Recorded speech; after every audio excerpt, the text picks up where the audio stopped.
بسم اللہ الرحمن الرحیم۔ ایک موضوع کی درخواست کی گئی ہے، پیش کروں گا بھی آپ کی خدمت میں، اور ایک سوال کیا گیا ہے کہ اہل سنت دوستوں کا سوال ہے کہ کیا بی بی ام کلثوم سلام اللہ علیہا دختر امیر المؤمنین کی شادی ابو خلیفہ سے ہوئی تھی؟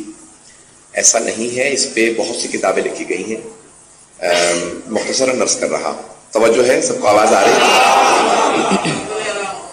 اس میں خود مرحوم سید ناصر حسین موسوی، جنہیں ناصر الملت کہا جاتا تھا، لکھنؤ کے بہت بڑے عالم گزرے، جن کے والد میر سید حامد حسین موسوی نے ولایت کے موضوع پہ شیعوں کی سب سے بڑی کتاب لکھی،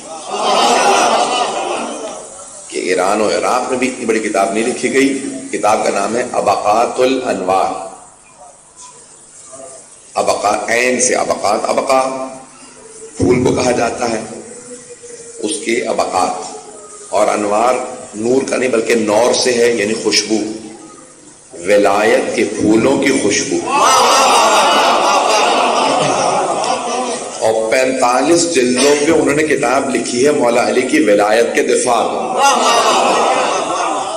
تو ان کے بیٹے ہیں میر سید حامد حسین موسوی، انہوں نے کتاب لکھی ہے افحام الاعداء والخصوم فی رد عقد ام کلثوم، عربی میں 2 جلدوں پہ کتاب ہے، کہ وہ افراد جو کہتے ہیں کہ جناب ام کلثوم کی شادی ہوئی تھی دوسرے خلیفہ سے، اس کی رد میں انہوں نے پوری 2 جلدیں کتاب لکھی۔ خود جنوبی پنجاب سے ظاہر ڈیرہ اسماعیل خان سے ہیں، جو کہ خیبر پختونخوا میں ہیں، لیکن مولانا مرحوم شہید غلام حسین نجفی صاحب نے، جن کو لاہور میں شہید کر دیا گیا تھا، جامع المظلم میں تھے، انہوں نے سہم مسموم فی رد عقد ام کلثوم پوری کتاب لکھی ہے، کہ جناب ام کلثوم کا عقد نہیں ہوا تو اس میں پورے تفصیلی جواب لکھے۔ موجودہ اس وقت جو ایک بہت بڑے ایران کے رائٹر ہیں سید آیت اللہ سید علی میلانی کے نام سے، انہوں نے پورا جواب لکھا ہے۔ میں خلاصتاً جواب پیش کروں گا، کیونکہ یہ خود کئی گھنٹے کا موضوع ہے، میں مختصراً جواب پیش کرنا چاہ رہا ہوں کہ سننا چاہیں۔ پہلی بات یہ ہے کہ ان تمام علماء نے کہا ہے کہ اگر جناب ام کلثوم کا عقد ہوا ہوتا دوسرے خلیفہ سے، تو یہ جو پہلے 200 سال میں تمام ہمارے اہل سنت علماء نے زور لگایا ہے یہ ثابت کرنے کے لیے کہ اہل بیت کے صحابہ کے تعلقات اچھے تھے، کہ خلفاء کے اہل بیت کے ساتھ تعلقات اچھے تھے، تو انہوں نے بہت زور لگایا یہ ثابت کرنے میں۔ ہمارا نظریہ ہے کہ تعلقات اچھے نہیں تھے، تو اگر تعلقات اچھے ہوتے اور ان کے پاس انہوں نے بہت سی دلیل دی کہ تعلقات اچھے تھے، تو بھئی اگر اچھے تعلقات یعنی تو انہوں نے دلیل دی ہوتی۔ نہ امام بخاری نے لکھا کہ شادی ہوئی تھی، نہ امام مسلم نے لکھا، نہ ترمذی نے لکھا، نہ ابن ماجہ نے لکھا، نہ امام نسائی نے لکھا، نہ امام مالک نے لکھا، نہ امام احمد بن حنبل نے لکھا مسند میں، نہ امام ترمذی نے لکھا۔ جب ان میں سے کسی نے نہیں لکھا، 8 کتابوں میں 9-10 کتابوں میں جو معتبر ترین کتابیں اہل سنت کی حدیث کی کتابیں شمار ہوتی ہیں، جب ان میں سے 200-250 سال میں 300 سال میں کسی نے نہیں لکھا کہ شادی ہوئی تھی، تو بعد میں 500 سال بعد میں آنے والوں کی باتوں کو ہم نہیں مانتے۔ بات واضح ہو رہی ہے؟ تو پہلے 300 سال میں کسی نے نہیں لکھا ہمارے بھائیوں میں سے کہ بھی شادی ہوئی تھی۔ اگر ہوئی ہوتی تو وہ شد و مت سے پیش کرتے، ان کا پیش نہ کرنا یہ بات ثابت کر رہا کہ شادی نہیں ہوئی۔ دوسری دلیل یہ ہے کہ خود پیغمبر اسلام نے فرمایا ہے جب بیٹیوں کا رشتہ دو تو تلاش کرو ان کا کوئی کف ہو، کوئی ان کا ہم پلہ ہو۔ اور خود جناب سرور کائنات فرماتے ہیں کہ اگر علی نہ ہوتے تو میری بیٹی فاطمہ کا کوئی کف نہ ہوتا، آدم وما دونا، کسی کا اگر رتبہ آدم جتنا بھی ہوتا، پھر فرماتے آدم یا کسی بھی نبی کے برابر رتبہ ہوتا، تب بھی کوئی میری بیٹی فاطمہ کا کف نہ ہوتا۔ بھئی ٹی ویوں میں بحث چلی تھی نا کہ علی انبیاء سے افضل ہے یا نہیں ہے، پیغمبر کہہ رہے ہیں یہ سارے نبی میری بیٹی کے برابر نہیں، ان میں سے کوئی میری بیٹی کا کف نہ ہوتا۔ کیوں؟ کیونکہ ان کا رتبہ کم ہے، فاطمہ کا رتبہ زیادہ، بس علی ہی فاطمہ کا کف ہے۔ جب فاطمہ افضل ہے تو علی بھی افضل ہے.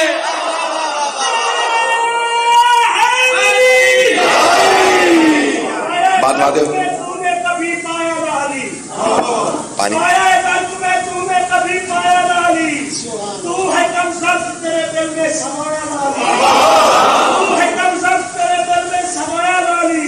اس نے باغان کا منبر بھی بنایا لیکن اتنی اونچائی سے تمہیں پھر بھی نظر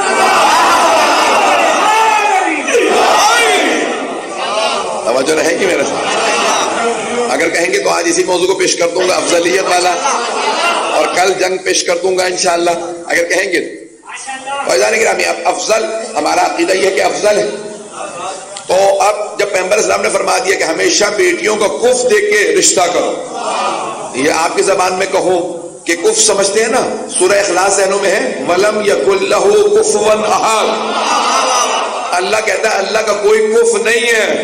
پیغمبر فرماتے ہیں میری بیٹی فاطمہ کا بھی کوئی کف نہیں تھا اگر علی نہ ہوتے. یعنی جناب سرور کائنات فرما رہے ہیں کہ میں فاطمہ کی شادی ہی نہ کرتا اگر علی نہ ہوتے. یعنی آپ کی زبان میں کہوں جوڑ یعنی برابری, اگر جوڑ ہوتا ہے تو رشتہ کرنا چاہیے. تو جناب سیدہ کا اگر جناب امیر نہ ہوتے تو کوئی بھی کف نہیں تھا, تو جناب امیر کی بیٹیوں کو بھی کوئی کف نہ ہوتا اگر ان کے دونوں بھتیجے نہ ہوتے. جناب جعفر طیار کے 2 بیٹوں سے شادی ہوئی ہے, جناب عبداللہ ابن جعفر طیار سے جناب زینب کبریٰ کی, اور جناب اون ابن جعفر طیار سے جناب ام کلثوم کی. جب موجود ہیں, نام موجود ہیں, پتہ نہیں لوگ ہیں, جب شوہر کا نام موجود ہے تو پھر اوروں سے نسبت دینا یہ خود گناہ ہے. نہ جانے کس عیب کو چھپانے کے لیے رشتے تلاش کرنے کی کوشش کی جا رہی ہے.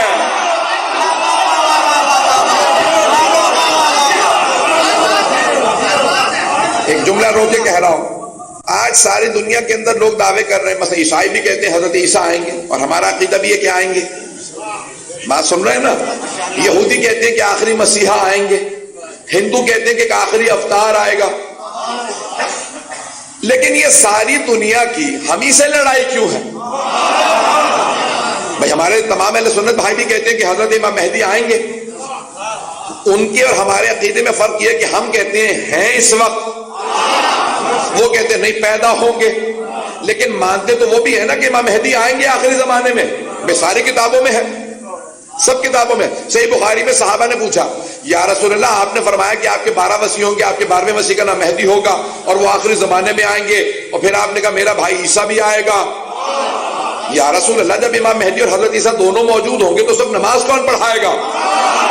تو رسول خدا نے کہا امامکم منکم, تمہارا امام تم ہی میں سے ہوگا, گزشتہ انبیاء میں سے نہیں. پتہ نہیں لوگ ہیں یا نہیں. ابے لوگ کہتے ہیں کہ حضرت علی افضل نہیں ہے انبیاء سے. رسول خدا صحیح بخاری میں فرما رہے ہیں کہ جب میرا بیٹا مہدی آئے گا, میرا 12واں مسیح آئے گا, تو عیسیٰ موجود ہوں گے. امام زمانہ جب پہنچیں گے فلسطین بیت المقدس میں تو حضرت عیسیٰ ظہور کر چکے ہوں گے. امام مہدی کہیں گے حضرت عیسیٰ سے بسم اللہ چچا نماز پڑھائیے, تو حضرت عیسیٰ کہیں گے آپ کے ہوتے ہوئے حالانکہ میری جرت ہے کہ نماز پڑھا دوں, آپ نماز پڑھائیں گے.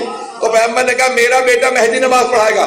ارے وہ علی کے جن کا 12واں بیٹا عیسیٰ کو نماز پڑھائے,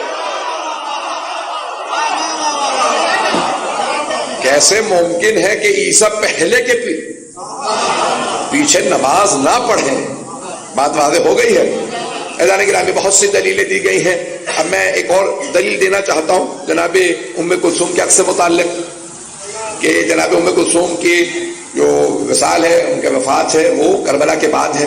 تمام شیعہ سنی علماء نے لکھا 61 ہجری میں واقع کربلا, اس کے بعد ان کا انتقال ہے. ماں اگر سوتیلی بھی ہو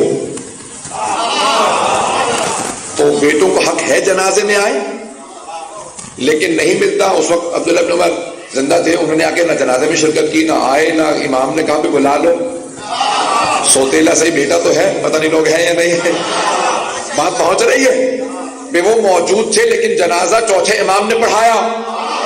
اہل بیت کے گھرانے میں سارا اہتمام ہوا، جنت البقیع میں مولا نے دفنایا. تو عزیزان گرامی اگر رشتہ داریاں ہوتی تو مولا خود ہی کہتے سوتیلے صحیح بلاؤ تو صحیح. یہ امام کا نہ بلانا اور ان کا شکوہ نہ کرنا بتا رہا ہے رشتہ داریاں نہیں تھی. بات پہنچ رہی ہے؟ بات پہنچ گئی ہے نا؟ ایک اور بات یہاں پہ پیش کر رہا ہوں اور بس یہ آخر دل سمجھ لیجیے گا. مجھے جناب امیر سے متعلق کچھ فضائل کی درخواست کی گئی تھی، میں وہی پیش کروں گا. تو عزیزان گرامی، اور پردہ کرنا یہ اسلام میں نہ محرم سے پردہ واجب ہے، محرم سے پردہ نہیں ہے، محرم سے پردہ نہیں ہے، نہ محرم سے واجب ہے. بات پہنچ رہی ہے؟ تو اب اہل بیت علیہ السلام کا، خصوصاً جناب ام کلثوم کا تمام سے پردہ کرنا بتا رہا ہے کہ محرمیت نہیں تھی. پتہ نہیں بات پہنچی یا نہیں پہنچی. ایک اور بات پیش کر دوں. حضرت اسما جو جناب جعفر طیار کی بیوہ تھیں، پھر پہلے خلیفہ کی بیوہ تھیں، اور ان سے بیٹے ہیں محمد ابن ابی بکر اور ام کلثوم، ایک بیٹا اور ایک بیٹی. ماں کا اثر تھا کہ دونوں بچے جناب امیر کے مخلص سے، پتہ نہیں پہنچا پایا ہو یا نہیں. حضرت محمد ابن ابی بکر کیونکہ ماں اہل بیت کی ماننے والی تھی تو بچے اہل بیت کے ماننے والے تھے. تو پہلے خلیفہ کے انتقال کے بعد مولا کے گھر آ گئے اور مولا کی زوجیت میں آئی حضرت اسما، اور مولا سے پھر ایک بیٹے بھی ہیں، اور پھر حضرت محمد ابن ابی بکر کو مولا نے پالا، حضرت ام کلثوم کو بھی، یعنی پہلے خلیفہ کے بیٹے بیٹی کو. بات پہنچ گئی؟ ان کے بیٹے محمد ابن ابی بکر اور حضرت ام کلثوم، وہ ان کے بچے، انہیں پالا مولا نے. اور اکثر حضرت محمد ابن بکر جب جوان ہو گئے تو شکوہ کرنے لگے مولا سے، کہ مولا جب میں مدینے میں باہر نکلتا ہوں نا تو سارے مجھے تانا دیتے ہیں کہ بھئی تو پہلے خلیفہ کا بیٹا ہے لیکن اپنے باپ کا مخالف ہے، علی کا ساتھ دیتا. پتہ نہیں ہو گیا ہے نہیں، پریشان تو نہیں کر رہا ہوں. کہ مولا مجھے لوگ تانے دیتے ہیں کہ تو علی کا ساتھ دیتا ہے، باپ کی تو نے بیعت نہیں کی، باپ کا تذکرہ نہیں کرتا. کہ مولا میں کیا جواب دوں؟ مولا نے کہا آئندہ اگر کوئی تجھے تانا دینا تو کہنا میں ابو بکر کے صلب سے علی کا بیٹا ہوں، روز قیامت تو میرے ساتھ محشور ہوگا. پتہ نہیں لوگ ہیں یا نہیں. بات پہنچ گئی ہے کہ انہوں نے ہمیشہ مولا کا ساتھ دیا. جب جنگ جمل بھی ہوئی مولا کی تو مولا کے ساتھ ساری زندگی مولا کا ساتھ دیا. اب وہ پہلے خلیفہ کی بیٹی ام کلثوم کا رشتہ لینے کے لیے دوسرا خلیفہ آئے. بات واضح ہو رہی ہے؟ جناب سیدہ کی بیٹی کا نہیں، تو اپنے ہی دوست پہلے خلیفہ کی بیٹی کا رشتہ لینے کے لیے آئے. تو مولا نے کہا نہیں میں رشتے پہ راضی نہیں ہوں. کہنے کہ آپ نے بات بھی نہیں کی ہے، پوچھ تو لیجئے. ان کی بیوہ سے پوچھے، ان کی بیٹی سے پوچھے. آپ کی بیٹی نہیں ہے، ان کی بیٹی ہے. تو ایک مرتبہ وہی پہلے خلیفہ کی بیٹی مولا کے کیونکہ گھر میں پلی تھی، ایک مرتبہ چادر لی باہر آئی اور ایک پتہ نہیں اب کہلوائیے نہیں، انہوں نے ایک رسید کیا اور جملہ کا انتا شیخ و سو تو بہت برا آدمی ہے، دوبارہ جرت نہ کرنا میرا رشتہ مانگنے کی، اب میں علی کے گھر میں پل رہی ہوں. تو رشتہ انہوں نے ان کا مانگا تھا اور وہاں پہ بھی رشتہ نہیں ہوا. اب بات واضح ہو گئی. تو اب میرے خیال میں اور مزید دلیلوں کی ضرورت تو نہیں ہے.